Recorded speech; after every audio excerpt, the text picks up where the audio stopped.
Kessia se tenait devant le manoir, pieds nus, une main sur son ventre arrondi, l'autre tenant une valise. La sécurité l'avait expulsée sans un au revoir, sans pitié, juste parce qu'elle lui avait demandé « Pourquoi y a-t-il du rouge à lèvres sur ta chemise ?» Ce jour-là, elle perdit son foyer, mais trouva sa raison d'être. Kessia avait toujours cru qu'Obi l'aimait. Elle avait tout donné à leur relation, son temps, sa loyauté, son cœur. Et maintenant, alors que son ventre était lourd, à seulement quelques jours d'accoucher, elle s'accrochait encore à l'espoir que leur amour signifiait quelque chose. Mais cette nuit-là, lorsqu'elle lui demanda doucement pourquoi il y avait du rouge à lèvres sur sa chemise, tout changea. Elle n'avait pas crié, elle n'avait pas accusé, elle voulait juste la vérité. Mais Obi ne répondit pas. Il la regarda avec des yeux froids et vides, comme si elle était une étrangère. Puis, sans un mot, il passa un coup de fil. Quelques instants plus tard, 4 gardes de sécurité apparurent à sa porte.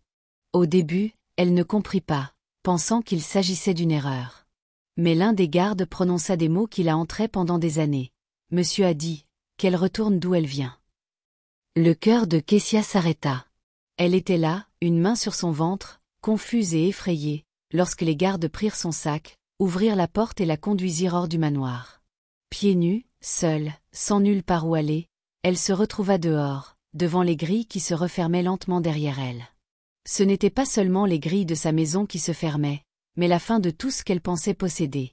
Amour, sécurité, famille. Elle baissa les yeux vers son ventre et sentit son bébé donner un léger coup, comme pour lui rappeler qu'elle n'était pas vraiment seule. Ses yeux se remplirent de larmes, non pas parce qu'elle était faible, mais parce que la personne en qui elle avait le plus confiance l'avait abandonnée au moment où elle avait le plus besoin de lui. Il n'y avait pas de voiture pour l'attendre, pas d'excuses, pas de regret de la part d'Obi. Juste le silence, comme si elle n'avait jamais rien représenté. Et là, sous le ciel nocturne, elle réalisa qu'elle n'était pas seulement brisée. Elle était sans abri, abandonnée, et à quelques jours de donner naissance à un enfant, sans un toit au-dessus de sa tête. Mais même à ce moment, dans cette détresse profonde, Kessia ne s'effondra pas. Elle serra son ventre plus fort et murmura doucement à son enfant à naître. « Tout ira bien. Je ne sais pas comment, mais ça ira. » Cette nuit-là, Kessia marcha pendant des heures, les pieds gonflés, le corps épuisé, le cœur complètement brisé. Chaque pas était plus lourd que le précédent, mais elle ne pouvait pas s'arrêter. Elle ne savait pas où elle allait, seulement qu'elle devait trouver un endroit sûr avant l'arrivée du bébé. Sans téléphone, sans argent, sans personne à appeler, il semblait que le monde entier lui avait tourné le dos. Le ciel était sombre, les rues silencieuses, mais elle continuait d'avancer, pour son bébé. Juste avant l'aube, elle aperçut un petit bâtiment avec une lumière allumée. L'enseigne indiquait « Centre de santé pour femmes ». Elle ne savait pas quel genre d'endroit c'était, mais c'était son seul espoir. Elle entra lentement, tenant son ventre, les yeux rougis par les larmes. À l'intérieur, tout était propre, calme et chaleureux. Une femme à l'accueil, au regard bienveillant, leva les yeux et demanda doucement « Vous allez bien, ma chère ?» Kessia ouvrit la bouche pour parler, mais aucun mot ne sortit, seulement des larmes. La femme se leva et l'enlaça sans poser de questions. Elles ne lui demandèrent pas d'où elle venait ni qui était le père. Elle n'avait pas besoin de connaître son histoire pour voir qu'elle souffrait. Elles l'aidèrent simplement. Elles lui donnèrent des vêtements propres, de la nourriture chaude et un lit pour se reposer. Pour la première fois en plusieurs jours, Kessia se sentit en sécurité. Son corps tremblait encore, mais au moins, elle n'était plus seule. 2 nuits plus tard, les douleurs commencèrent. Elles arrivèrent comme des vagues, fortes, profondes et imparables. Les infirmières l'entourèrent rapidement, lui tenant la main, murmurant des mots apaisants et restant à ses côtés. Pas de chambre d'hôpital luxueuse, pas de machine coûteuse, pas de père faisant les 100 pas dans le couloir, juste des femmes aidant une autre femme dans le besoin. Puis, dans un silence presque total, un petit garçon naquit. Son cri était doux, mais pour Kessia, c'était le son le plus fort et le plus beau du monde. Elle le serra contre elle, les larmes coulant sur son visage, et sourit pour la première fois depuis ce qui semblait une éternité. Elle le nomma Ado, en hommage à son grand-père, un homme fort, un survivant, un nom qui signifiait « celui qui survit aux tempêtes ». En regardant dans les yeux de son bébé, Kessia murmura « On l'a fait ». Elle n'avait ni berceau ni vêtements pour bébé, ni mari attendant dehors, ni une famille parfaite comme dans les images. Mais dans cette pièce simple, en tenant son fils, elle avait quelque chose de vrai, de l'amour, de la force, un nouveau départ. À cet instant, Kessia se fit une promesse. Peu importe à quel point la vie deviendrait difficile, elle protégerait Ado, l'élèverait avec fierté et montrerait un jour au monde que même des endroits brisés, quelque chose de beau peut naître. Kessia n'avait pas grand-chose, mais elle avait du temps et une détermination ardente à en faire quelque chose. Après avoir donné naissance à Ado, les femmes du centre la laissèrent rester un moment. Elles lui donnèrent un petit coin avec un matelas et un rideau. Ce n'était pas luxueux, mais c'était sûr. Chaque jour, elle changeait des couches, réchauffait du lait et berçait Ado pour l'endormir. Mais quand il fermait les yeux, Kessia ne dormait pas. Elle cherchait tout ce qu'elle pouvait apprendre. Elle commença avec de vieux journaux laissés sur les bancs de la salle d'attente du centre. La plupart des gens les jetaient, mais Kessia les lisait comme des cartes au trésor, cherchant des idées commerciales, des histoires de femmes qui avaient réussi, des opportunités gratuites. Un jour, elle vit un petit article sur une formation gratuite en ligne pour les femmes entrepreneurs, organisée par une association à but non lucratif. Tout ce dont elle avait besoin, c'était d'un téléphone. Kessia emprunta le vieux téléphone d'une infirmière pendant les pauses déjeuner et regarda une vidéo à la fois. Lentement, mot par mot, elle recommença à apprendre. Chaque nuit, quand Ado dormait à ses côtés, elle écoutait des histoires de start-up, écrivait des notes sur des sacs en papier et des vieux reçus. Au début, c'était juste pour garder espoir, pour ne pas sentir que sa vie était bloquée. Mais bientôt, elle se retrouva pleine d'idées. Elle ne voulait pas de vengeance, elle ne voulait rien prouver à Obi. Elle voulait juste construire quelque chose qui comptait, pour elle et pour son fils. Une des infirmières remarqua ses efforts et lui parla d'un groupe pour les mères célibataires apprenant la technologie. Les réunions étaient gratuites, et il y avait même quelqu'un pour garder les bébés. Kessia s'inscrivit, nerveuse au début, mais dès qu'elle entra dans cette pièce et vit d'autres femmes comme elle, fatiguées mais avides de s'élever, elle sentit quelque chose changer. Elle n'était plus seule. Lors d'une de ces sessions, tout changea. Un homme discret, nommé Ikenabio, vint parler au groupe. Il ne parlait pas comme un homme d'affaires typique, il écoutait plus qu'il ne parlait. Quand Kessia partagea son idée d'une application qui aiderait les femmes des villages à vendre leurs produits artisanaux au monde entier, il ne rit pas. Il se pencha et demanda « Avez-vous pensé à votre base d'utilisateurs » Personne ne lui avait jamais posé cette question. Kessia sourit timidement et répondit « Vous me posez la question comme si j'avais ma place ici. » Et Ikena répondit calmement « C'est le cas. » Ce jour-là, Kessia rentra au centre différemment. Elle était toujours fatiguée, toujours sans argent, mais maintenant, elle avait quelque chose qu'elle n'avait pas eu depuis longtemps. De la croyance, pas seulement en l'avenir, mais en elle-même. Ce fut le début de tout. Kessia n'avait jamais parlé sérieusement de son idée d'entreprise à quiconque auparavant. Elle avait écrit des notes, dessiné des croquis, imaginé 1000 fois son projet dans sa tête, mais le dire à voix haute lui faisait peur. Pourtant, un après-midi après la session technologique, elle rassembla son courage et partagea son idée avec Ikenabio. Elle lui parla des femmes qu'elle avait connues en grandissant, des artisanes de village qui créaient de magnifiques tapis tissés à la main, des bijoux en perles, des sculptures en bois et des produits de soins naturels. Elles avaient du talent, mais pas d'accès à des clients au-delà de leur petite communauté.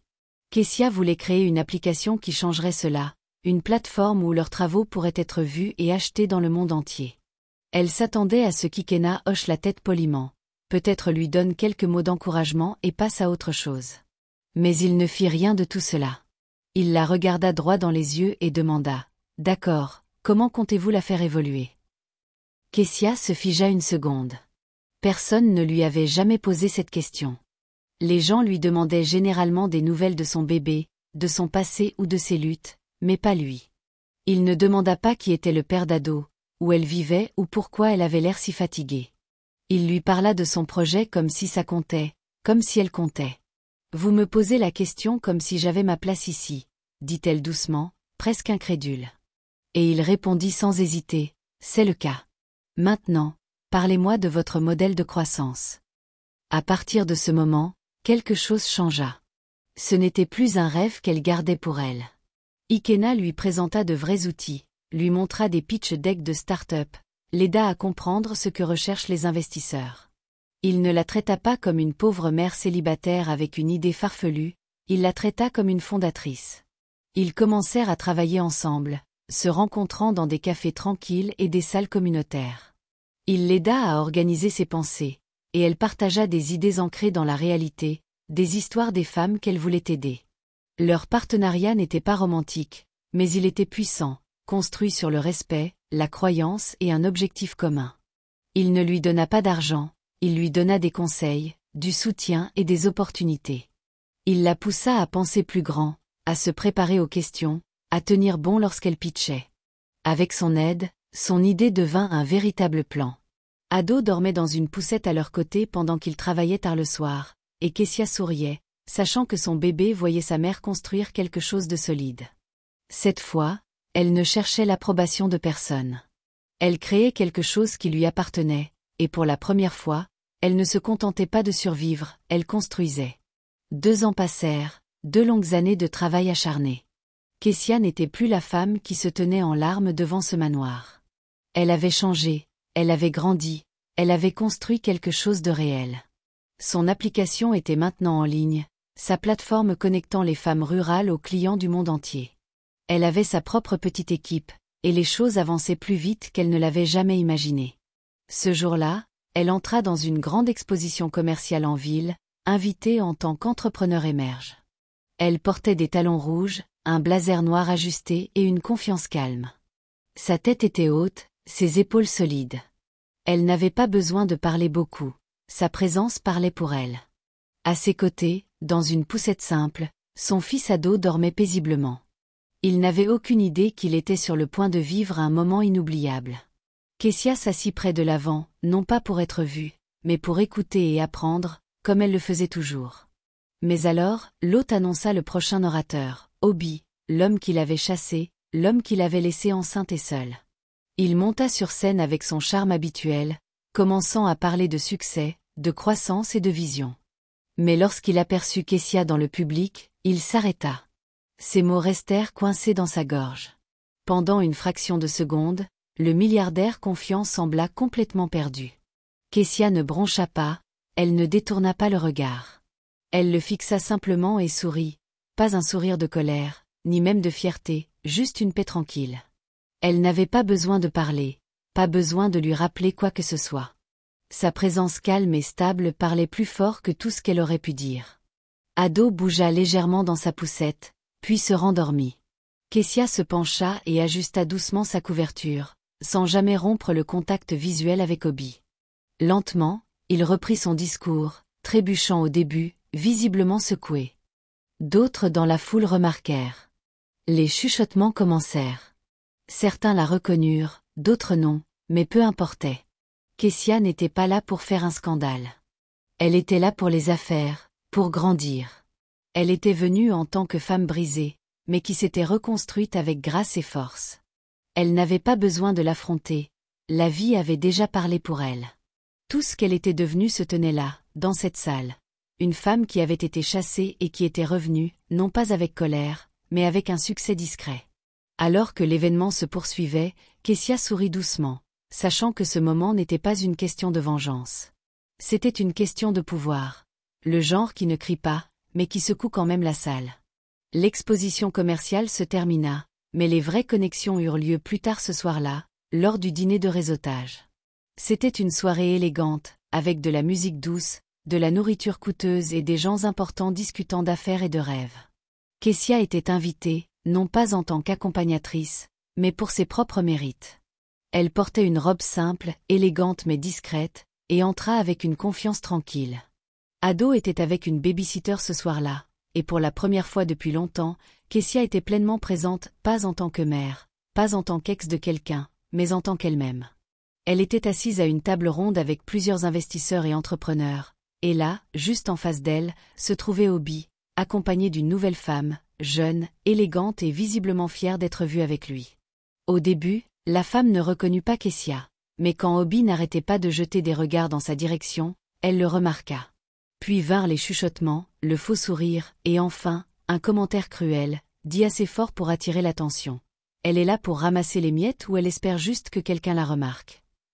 Quelques personnes à la table se sentirent mal à l'aise, ne sachant comment réagir. Kessia ne répondit pas. Elle prit une gorgée d'eau et sourit légèrement, calme et imperturbable.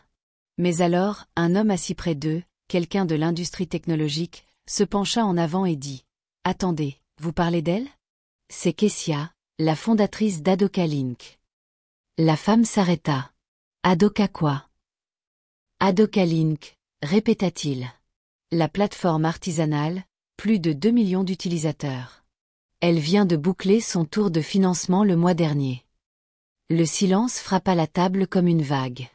Un autre invité ajouta « Oui, c'est elle qui connecte les artisans ruraux aux marchés mondiaux. Ça fait le buzz partout. C'est son entreprise. » La femme cligna des yeux, son sourire s'effaçant rapidement. Elle regarda Kessia avec de grands yeux, soudainement incertaine de tout. Kessia ne se vanta pas, elle ne dit pas un seul mot dur. Elle sourit poliment et dit « Enchantée de vous rencontrer. » La salle passa à autre chose, mais l'énergie avait changé. Les rires s'étaient tus, le ton moqueur avait disparu. Kessia n'avait pas besoin de s'expliquer à qui que ce soit. Cette nuit-là prouva quelque chose de puissant. Les gens peuvent vous juger sur votre passé, sur la façon dont ils vous ont d'abord vu, ou sur des histoires qu'ils pensent connaître. Mais quand vous laissez votre travail parler, quand votre nom porte de la valeur, tout change. Kessia avait été chassée comme si elle n'était rien. Maintenant, son nom faisait réfléchir les gens, les faisait s'asseoir et y penser à 2 fois. Elle n'avait pas besoin de vengeance. Son succès parlait pour elle. Quelques jours après l'exposition et le dîner, Kessia reçut un message qu'elle n'attendait pas. Il venait d'Obi, l'homme qui l'avait autrefois qualifiée de trop émotive et l'avait fait expulser. Il voulait la rencontrer. Il ne s'excusa pas, ne demanda pas de nouvelles d'elle ou de son fils. Il dit simplement qu'il avait une proposition commerciale et qu'il pensait pouvoir aider son entreprise à devenir mondiale. Il parlait comme si rien ne s'était passé, comme s'ils étaient 2 vieux amis renouant pour le travail. Kessia fixa le message longtemps. Elle n'était pas en colère, pas triste, juste calme. 2 ans auparavant, ces mots auraient pu la briser. Maintenant, ils ne signifiaient rien. Son entreprise, Adoka Link, avait grandi grâce à un soutien réel, pas à des faveurs ni à de la pitié. Et maintenant, l'homme qui ne voyait autrefois aucune valeur en elle essayait de s'asseoir à sa table. Elle ne répondit pas. À la place, elle partagea le message avec sa petite équipe fidèle, ceux qui avaient été avec elle depuis les débuts, les nuits blanches, les décisions difficiles, les premières ventes. Ensemble, ils rédigèrent une réponse courte et respectueuse depuis l'adresse e-mail de l'entreprise. Merci pour votre intérêt. À ce stade, la fondatrice n'est pas ouverte à des investissements extérieurs. Nous vous souhaitons le meilleur dans vos futurs projets. C'était poli, clair, professionnel, mais cela portait tant de poids. Kessia n'avait pas besoin d'être impolie, de le bloquer ou d'envoyer un long message sur le passé. Elle n'avait rien à prouver. Son silence était plus puissant que n'importe quel discours. Elle regarda son fils ado, courant maintenant dans le salon avec un grand sourire, et pensa, c'est ce qui compte. Pas les vieux messages, pas les gens qui ne se montrent qu'après que le plus dur est passé. Le passé n'avait pas besoin de réponse. Il avait déjà sa réponse. Obi avait autrefois fermé une porte sur elle, pensant qu'elle ne se relèverait jamais. Maintenant, il frappait à sa porte, espérant entrer. Mais Kessia avait construit quelque chose de plus fort, pas seulement une entreprise, mais sa propre paix. Et elle n'allait pas abandonner cela. Parfois, la meilleure revanche n'est pas une revanche du tout, juste de la croissance, de la grâce et un « non, merci » discret. La journée était calme, la lumière douce traversait les grandes fenêtres du nouveau bureau de Kessia. Tout semblait paisible. Les murs étaient lumineux, ornés de couleurs chaudes et de photos de femmes fortes et souriantes, des femmes des villages qui étaient maintenant entrepreneurs, expédiant leurs créations artisanales à travers le monde. Chaque visage sur le mur racontait une histoire, et Kessia avait contribué à rendre cela possible. Elle était assise derrière son bureau, parcourant quelques rapports, quand elle remarqua quelque chose du coin de l'œil. Son petit garçon, ado, se tenait debout sans soutien. Il essayait depuis des semaines, tombant toujours après quelques pas, mais cette fois, quelque chose était différent. Il la regarda, déterminé, et posa lentement un pied devant l'autre. Il vacilla, faillit tomber, mais continua, pas à pas, sur le tapis moelleux, jusqu'à elle. Kessia se figea un instant, les yeux écarquillés, le cœur plein. Elle lâcha le stylo qu'elle tenait et se leva, prête à le rattraper, mais elle n'en eut pas besoin. Il atteignit le bord du bureau et s'y agrippa, souriant fièrement. Ses petites mains serraient la table, et son visage s'illumina comme un rayon de soleil. Elle se pencha, le prit dans ses bras et le serra fort. Ses yeux se remplirent de larmes, mais c'étaient des larmes de joie, celles qui viennent quand la vie vous offre un moment parfait et discret après tant de douleur.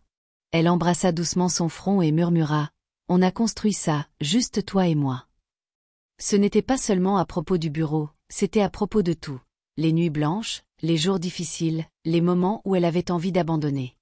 Chaque décision qu'elle avait prise, chaque risque qu'elle avait couru l'avait menée ici. Et son petit garçon avait été à ses côtés à chaque étape.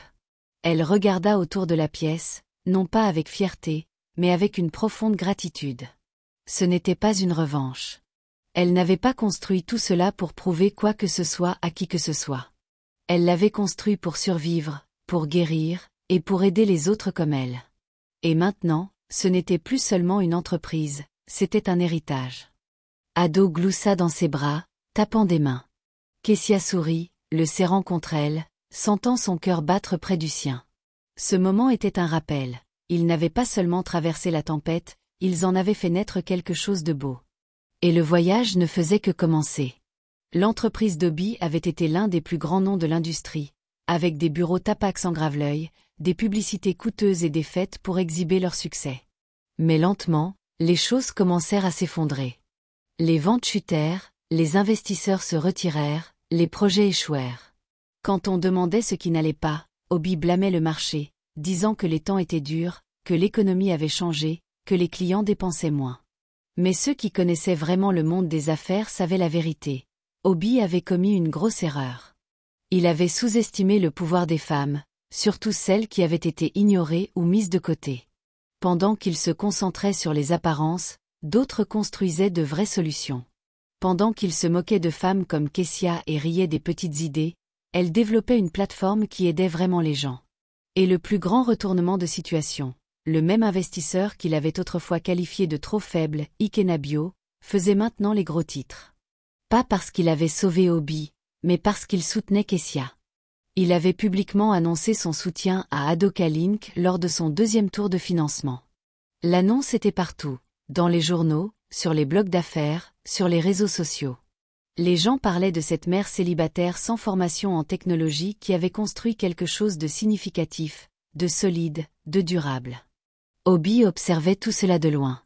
L'entreprise qu'il possédait autrefois fermait maintenant des bureaux, les employés partaient, les partenaires choisissaient d'autres startups.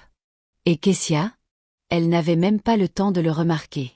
Elle ne se réjouissait pas de sa chute, elle ne regardait pas son échec avec joie. Elle était trop occupée à travailler, trop concentrée sur ce qui comptait vraiment. Elle avait commencé à encadrer de jeunes femmes, des villages et des villes, les aidant à apprendre le business, le courage et à croire en elle-même. Elle ne voulait pas que quiconque vive ce qu'elle avait vécu, seule, effrayée, rejetée. Son bureau, autrefois silencieux, résonnait maintenant d'idées et de rires. De jeunes femmes entraient avec des carnets et sortaient avec de la confiance. Kessia leur donnait le soutien qu'elle n'avait jamais eu, car c'est ça, le vrai succès. Obi avait peut-être perdu son entreprise, mais Kessia avait construit quelque chose de bien plus puissant.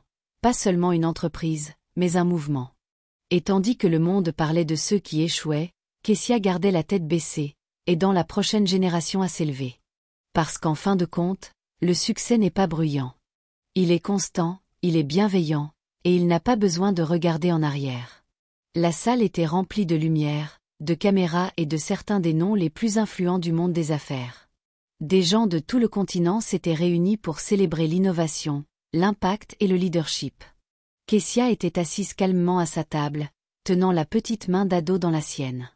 Il était vêtu d'un petit costume, fier et souriant, sans comprendre pleinement l'importance de la soirée, mais sachant que sa mère était spéciale.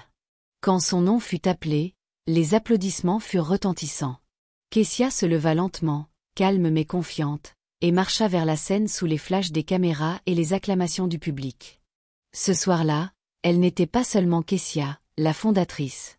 Elle était honorée comme la visionnaire émergente de l'Afrique, une femme qui avait transformé la douleur en dessin, une femme qui n'avait pas seulement survécu, mais qui avait transformé. Elle prit le micro et regarda autour de la grande salle. Il y avait des PDG, des investisseurs, de jeunes entrepreneurs, et même quelques visages familiers de son passé. Quelque part au fond, elle vit Obi.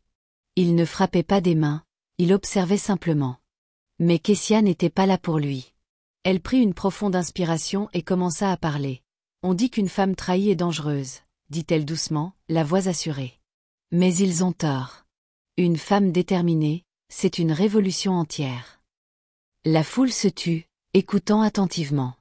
Je ne suis pas revenu pour prouver quoi que ce soit à qui que ce soit. Je ne suis pas revenu pour faire regretter à quelqu'un de m'avoir laissé dehors dans le froid. Je suis revenu pour chaque femme à qui on a dit qu'elle était trop émotive, trop faible, trop pauvre ou trop en retard. Je suis revenu pour chaque mère qui a pleuré en silence, chaque rêveuse qui a été moquée, chaque fille à qui on a dit non avant même qu'elle naissait.